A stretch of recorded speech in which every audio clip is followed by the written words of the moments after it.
He looked at my wet boots on the mat and sighed like I'd tracked mud through a museum.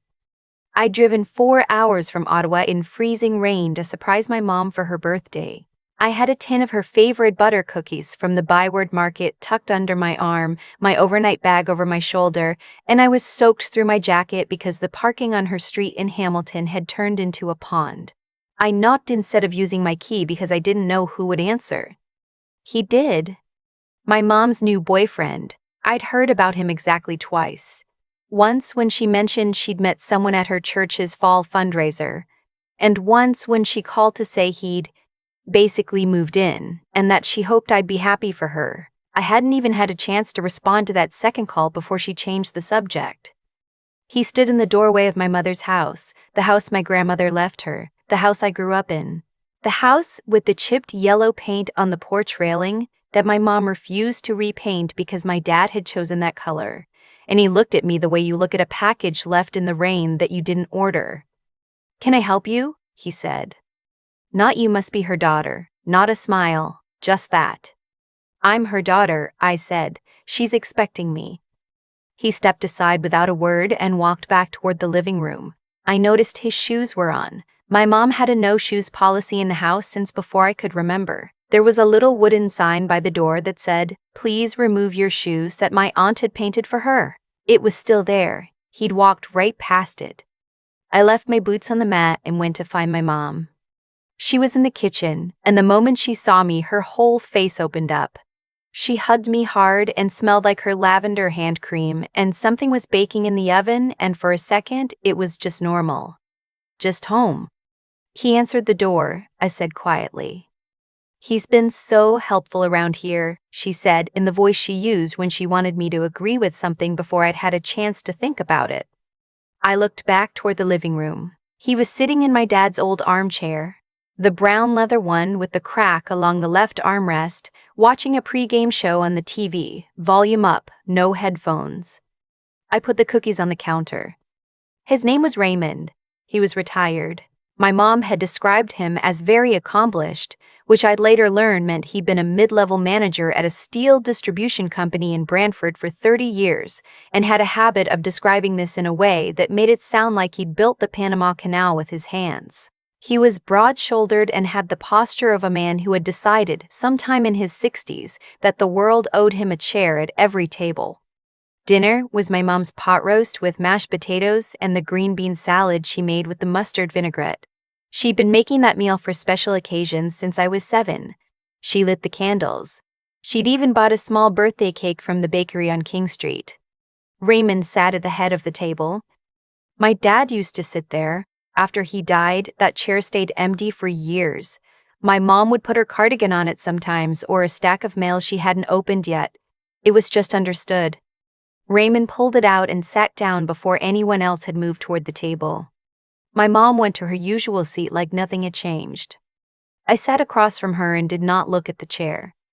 Dinner started fine, the way things do before they don't. My mom asked about my work. I told her things were busy. Raymond asked what I did, and I told him I worked for the federal government. He nodded the way people do when they're waiting for you to say something more impressive.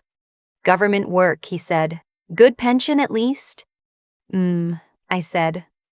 He talked for most of the meal. He'd been fixing the eaves trough on the back of the house, he said, and had found rot in 2 of the fascia boards. He described this in significant detail. He talked about the contractor he'd hired, or rather, almost hired, before deciding to do it himself, because contractors in Hamilton were all crooks. He talked about the price of lumber. He talked about a neighbor 2 doors down who he felt was not maintaining their property to an acceptable standard. My mom listened and nodded and refilled his water glass. I watched her do it and felt something tighten in my chest that I didn't have a name for yet. After dinner, he pushed back from the table without bringing his plate to the kitchen and went back to the armchair. My mom started clearing. I helped her. We washed dishes side by side the way we always had, and I waited until I could hear the TV going before I said anything. "How long has he been staying here?" "Oh, it's been..." She paused to count. "About 3 months full-time, I suppose. He was back and forth before that." "Does he contribute to groceries? Bills?" She made a small sound. He does a lot around the house. The eaves trough. And other things. I rinsed a pot and didn't say what I was thinking. I'd learned over the years that timing mattered with my mom. She was a careful woman. She made decisions slowly and didn't like to be pushed. If I said too much too soon, she would close like a window in a storm and I would lose access to the truth for weeks. He seems comfortable here, I said. He's good company, she said. It gets quiet, since you moved to Ottawa. She didn't say it as an accusation. That almost made it worse. I dried my hands and went to say goodnight. I had an early morning the next day and was sleeping in my old room at the back of the house. Raymond was in the armchair. He didn't look up when I said goodnight. Keep it down when you get up, he said. I'm a light sleeper. I stood there for a moment. Good night, I said again and went upstairs. I lay in my old bed and looked at the ceiling where I'd stuck glow-in-the-dark stars when I was 9, and my mom had never taken them down. I thought about the water glass, the chair, the shoes, the way he'd said keep it down like he was the one doing me a favor by letting me sleep in my childhood home. I thought about calling my aunt in Guelph. I thought about a lot of things. In the morning, I came downstairs at 7 and found him at the kitchen table with a coffee and the newspaper, my mom's newspaper, the one she got delivered every Saturday, spread open across the full width of the table. His reading glasses on, toast crumbs on the section he'd already finished. He looked up when I came in. Coffee's gone, he said. Pot's empty. I made a new pot and did not offer him any. My mom came down at 7:30 and we had a real birthday breakfast. Eggs and back bacon, the good kind from the butcher on James Street, and the sourdough she kept in the freezer for special mornings. Raymond ate 2 full plates and told her the eggs were a bit dry. She apologized. That was the moment I understood something had shifted in this house. Not suddenly, quietly. The way the ground settles under a foundation over years without anyone noticing until a crack appears in the wall. He stayed through lunch. He stayed through the afternoon. My mom had thought we'd go for a walk along the waterfront. It was something we did together, had done together since I was small, all the way out to the lighthouse pier and back, with a coffee from the little stand near the marina. She mentioned it at breakfast. Weather's bad, Raymond said, looking out the window at a gray sky that was, objectively, passable. We have good coats, I said. He looked at me. Your mother has a knee. I know about my mom's knee, I said. She's been managing it fine. My mom put her hand on the table between us. Maybe we can just have a nice afternoon in. We had a nice afternoon in. He watched football. My mom and I sat in the sunroom and talked, which was something at least, but I kept hearing the TV and the occasional sound of him calling commentary at the screen. At one point, she got up to bring him a snack he hadn't asked for. I sat in the sunroom alone and looked out at the backyard. The bird feeder my dad had put up was still there, tilting slightly. There was a chickadee on it. Dinner was leftovers from the night before. After dinner, Raymond announced he was going to have a pipe on the back porch. My mom's face did something, a small tightening around the eyes, and she said nothing. You smoke? I said. Pipe, he said. Not cigarettes, it's different. In what way?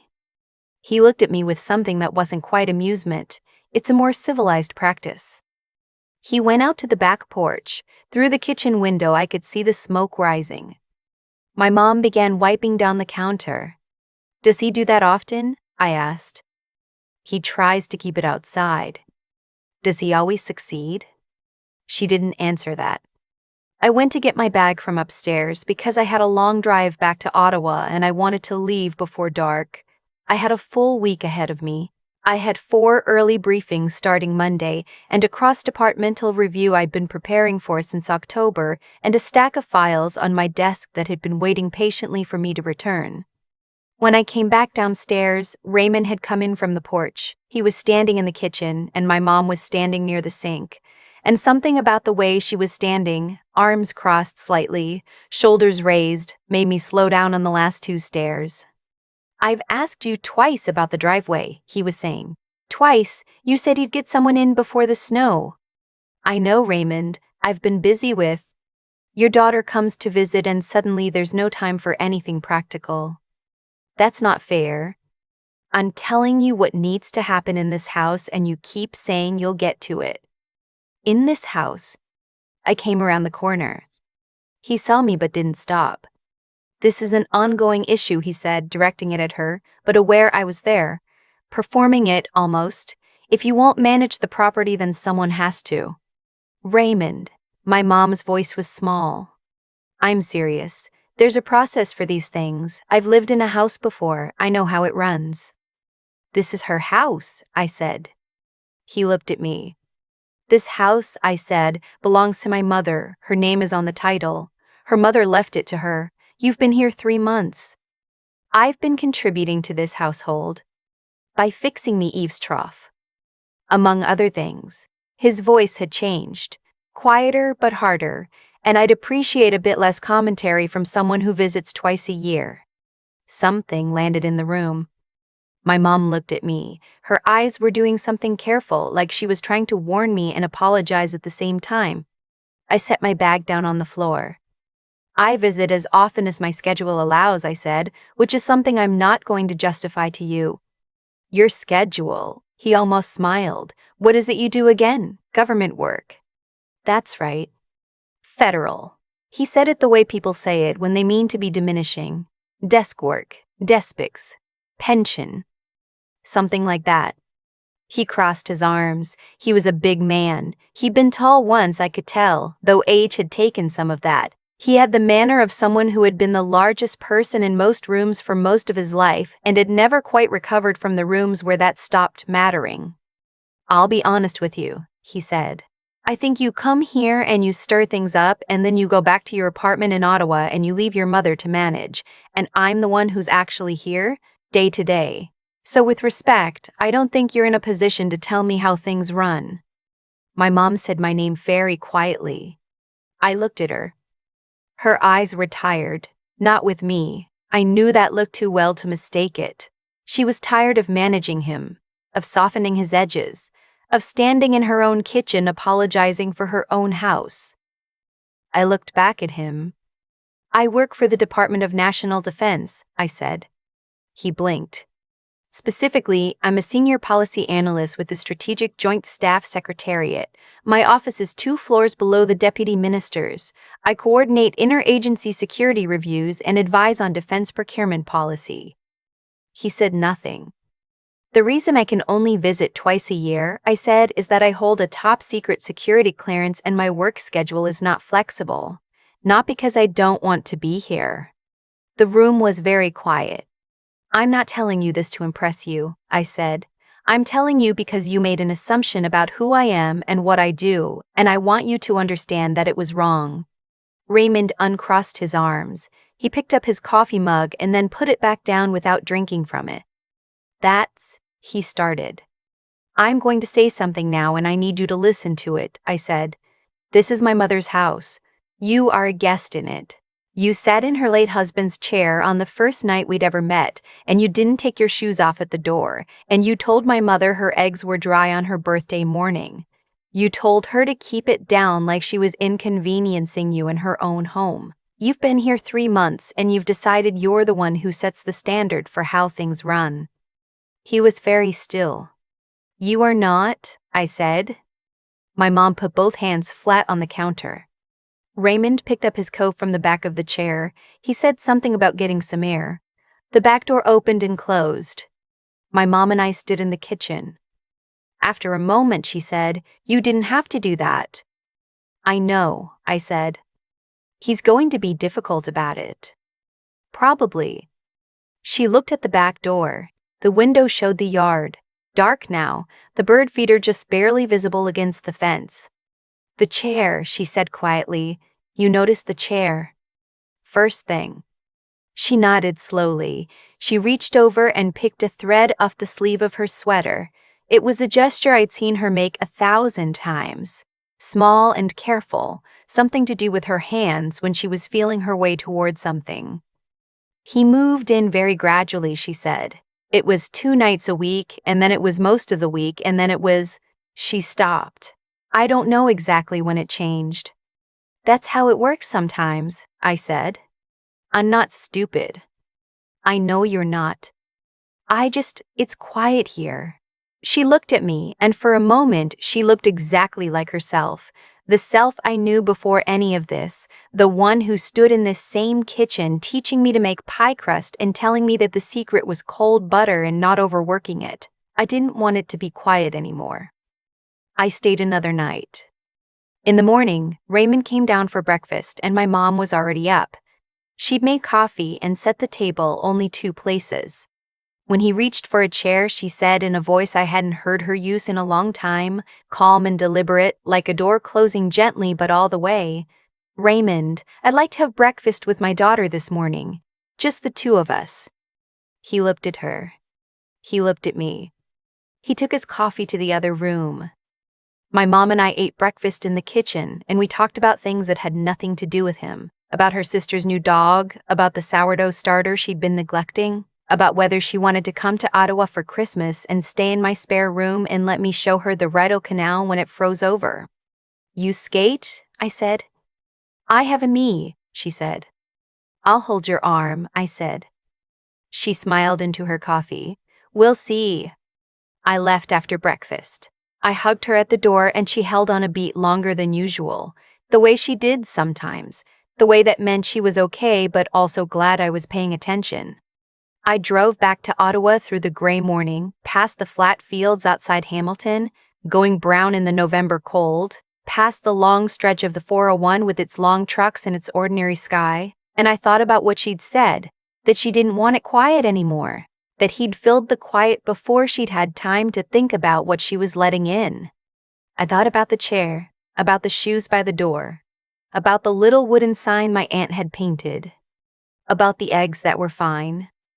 I called her that evening from my apartment, the one with the view of the Rideau River that I'd chosen specifically because you could see the water from the kitchen window while you did the dishes, which felt, when I'd signed the lease, like a small and private luxury. She answered on the second ring. "He's moving his things out this weekend," she said. Her voice was steady, a little tired, but steady in the way of someone who has made a decision and is already on the other side of it. "Are you okay?" "I'm fine." A pause. I'd forgotten what the house sounds like when it's just mine. I didn't say anything to that. Sometimes things don't need a response. "I'm going to repaint the porch railing," she said. "What color?" "Yellow," she said. "The same yellow. Your father had good taste." After we hung up, I stood at the kitchen window for a while. The rideau was dark and the lights from the other bank were doing their thing on the water, breaking apart and reassembling with every small current. I thought about quiet, about how it's not always what you think it is. Sometimes it's absence, and sometimes it's space, and the difference between those 2 things is everything. My mom knew the difference now. That was enough. I keep thinking about the shoes. Not the chair, not the pipe, not the things he said. Though I think about all of those too, I keep coming back to the shoes. The little wooden sign my aunt painted was right there by the door. He saw it, he just decided it didn't apply to him. That's the thing about people like Raymond. It's never one big moment.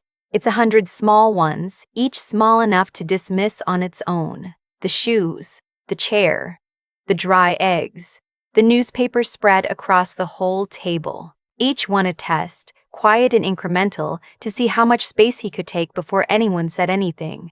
And because my mom is kind, because she didn't want to make things uncomfortable, because she genuinely believed in giving people the benefit of the doubt, he kept taking. I don't say that to be hard on her. I understand it completely. When you've been lonely, really lonely, the specific kind of quiet that settles into a house after someone you loved is gone. You don't always stop to ask the right questions about the person who's filling it. You're just glad the quiet has lifted. That's human. That's honest. But I think what I learned watching all of it is that real integrity, the kind that holds up under pressure, doesn't announce itself. Raymond announced himself constantly. He made sure everyone in the room knew his history, his opinions, his sense of how things should run. He sat at the head of the table before anyone else had moved. He told my mother her eggs were dry. He stood in her kitchen and talked about this house like it was already his. And the whole time I said nothing. Not because I was afraid of him, because I was watching, because I wanted to be sure before I spoke that I was saying something true, not just something reactive. My mom had raised me to understand that the loudest voice in the room is rarely the most important one. That you earn authority by how you act when no one's testing you, not by how hard you push when someone finally is. When I did speak, I wasn't trying to win anything. I just wanted him to understand that he had been wrong about who he was dealing with, not only about me, but about my mother. She wasn't someone to be managed. She was someone who had built a life with her own hands, kept a house, raised a daughter, buried a husband, and kept a chipped yellow porch railing because she valued what it meant more than she cared about how it looked to other people. That's not a woman who needs someone to tell her how to run her home. What I carry from all of it is something I'm still working out how to say. I think it's this: the moments that actually shape us aren't usually the big confrontations. They're the small ones we handle quietly, the ones where we decide, without an audience, without anyone watching, what we're willing to accept and what we're not. My mom decided that morning at breakfast. 2 plates. Her voice, steady and clear. Raymond taking his coffee to the other room. That took something real. It took her knowing her own worth clearly enough to act on it even when it was uncomfortable, even when it meant closing a door she'd opened because she was lonely and hopeful and trying. I think about that every time it gets hard to hold a line, every time it would be easier to let something go. The house is hers, the yellow railing is staying. That's enough.